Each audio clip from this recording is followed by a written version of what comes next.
Ladies and gentlemen, welcome to another edition of Scrap Game News. I am your host, the infamous Serratimus Knuckle, the Low Life, aka Smokey the Bear,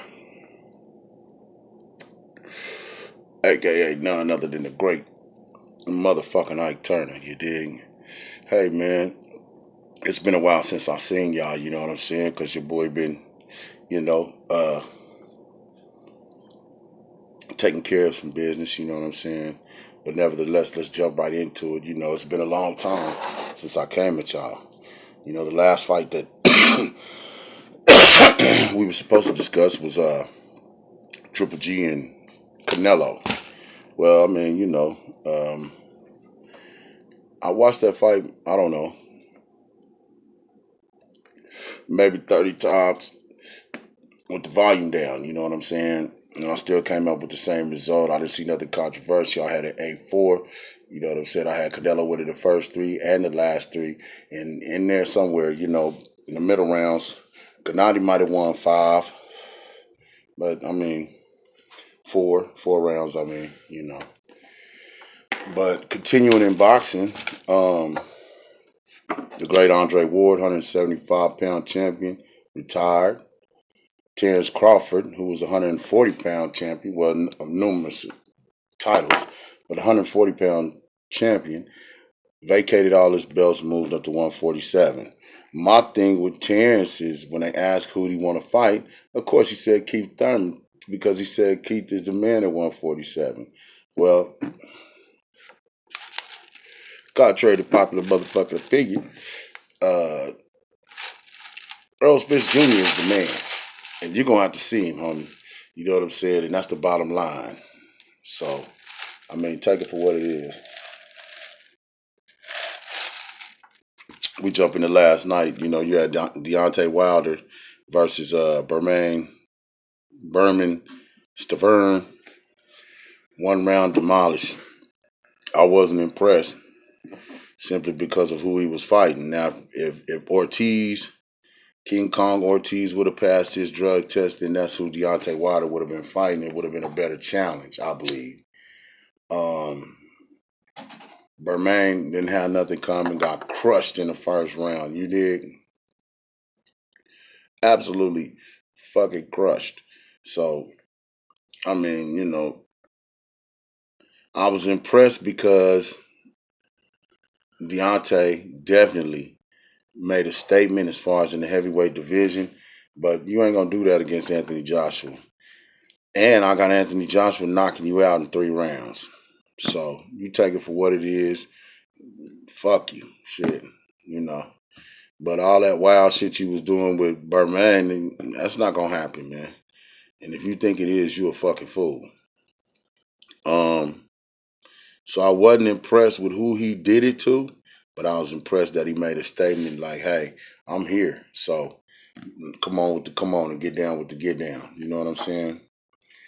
There's been a number of UFCs, but not really nothing that I wanted to report on, and maybe that's my fault.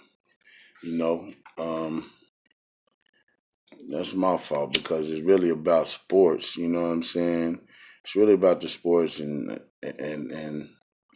getting it out to the public. Whereas I pick and choose what fights I really want to discuss. You know, on top of that, once again, I've been handling my business, man, and I just haven't had time for the scrap game. Plus, I deal with I deal with a few faulty characters. You know what I'm saying? I deal with a few faulty characters. And sometimes the fight don't be what it's supposed to be, and my man don't want to watch it and all that other shit. So life is anyway. Last night, UFC 217, 3 world titles on the line. First world title, uh, Joanna Jojicic. She had been a dominant 115-pound woman champion. She had made 5 title defenses. Not only never won the title, and then made 5 title defenses. She was going for a 6th title defense. Um, she would have tied with the most women's title defenses with Ronda Rousey. This lady really truly was a killer. You know what I'm saying, if you will, in the cage. But learn the name Rose, Thug Rose Namayonis. Learn that name. 25 years old. Um, humble young lady. Um, went in there, and usually Joanna, she intimidates her opponent. She tries to get under their skin, the mental warfare. Whereas Rose, during a stare down, Rose was reciting the Lord's Prayer. Hey, she had the confidence. She went out there. Um, Rose is known for her jujitsu. I'm talking about flying arm bars, that type shit. You know what I'm saying? Any possible time you can get your ass choked the fuck out, you'll get choked out. And they expected her to take Joanna down and, you know, choke her out. Instead, she stood on her feet, man. You know what I'm saying? And the lady that's known for banging broads out with jazz right hands, man, one of the most complete fighters I'd ever saw, she got knocked out. I could tell.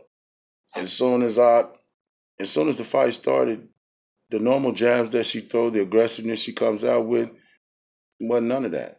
It's like she was moving in quicksand. And I said it. You can ask the homie Bugatti Drop. Your Honor, you're not making it out with your championship. Second round, whoop whoop whoo. Wow.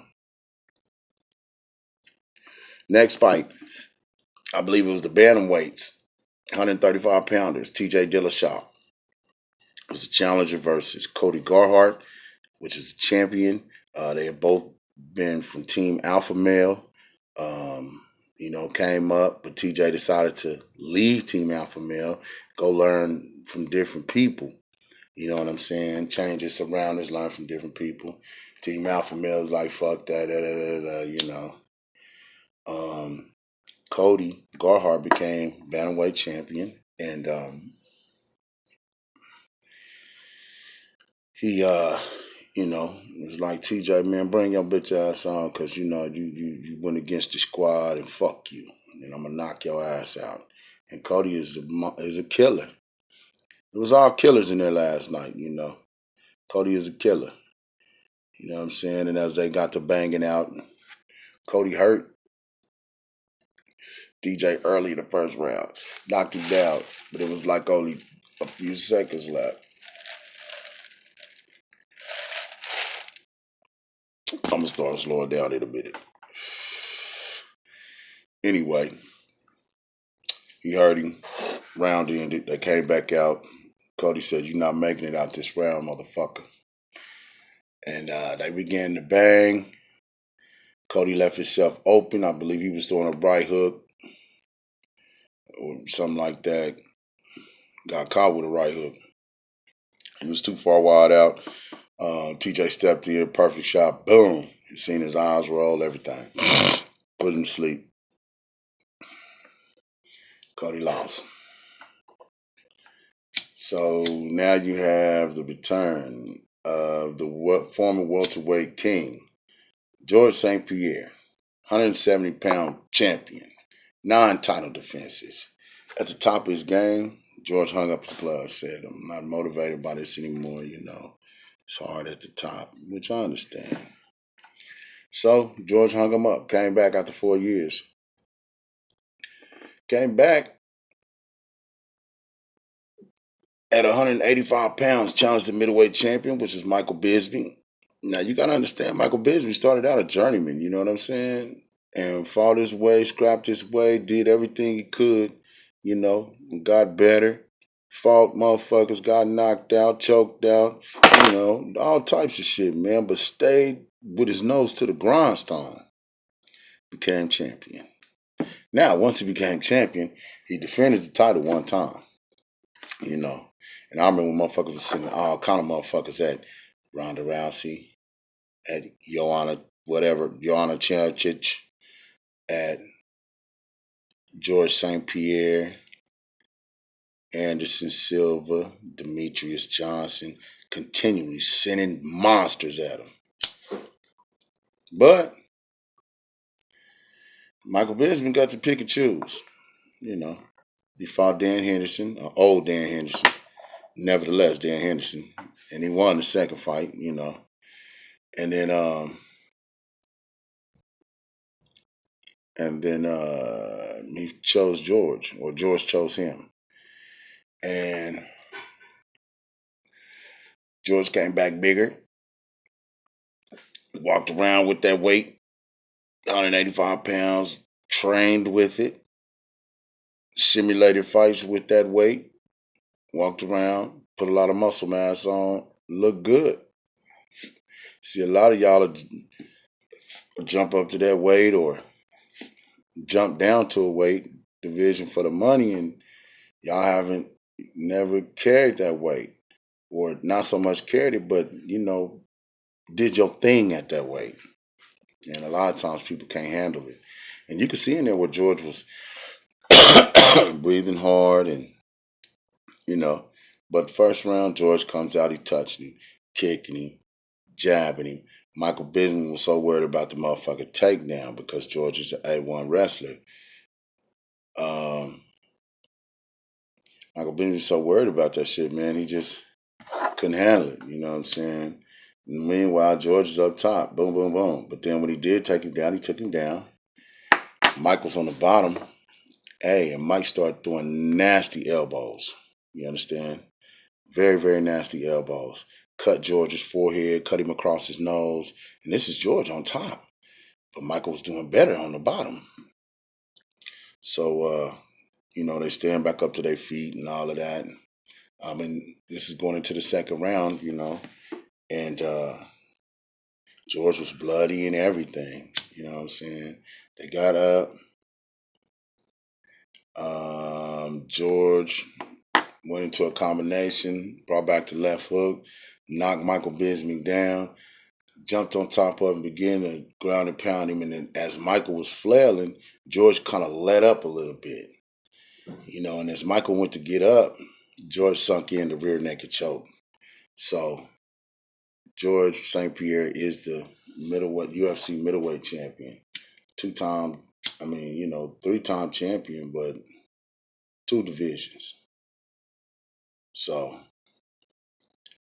there you have it. Scrap Game News live and direct. You know what I'm saying? Brought to you by Melanated Merchandise. Holla at the Dirtbag. And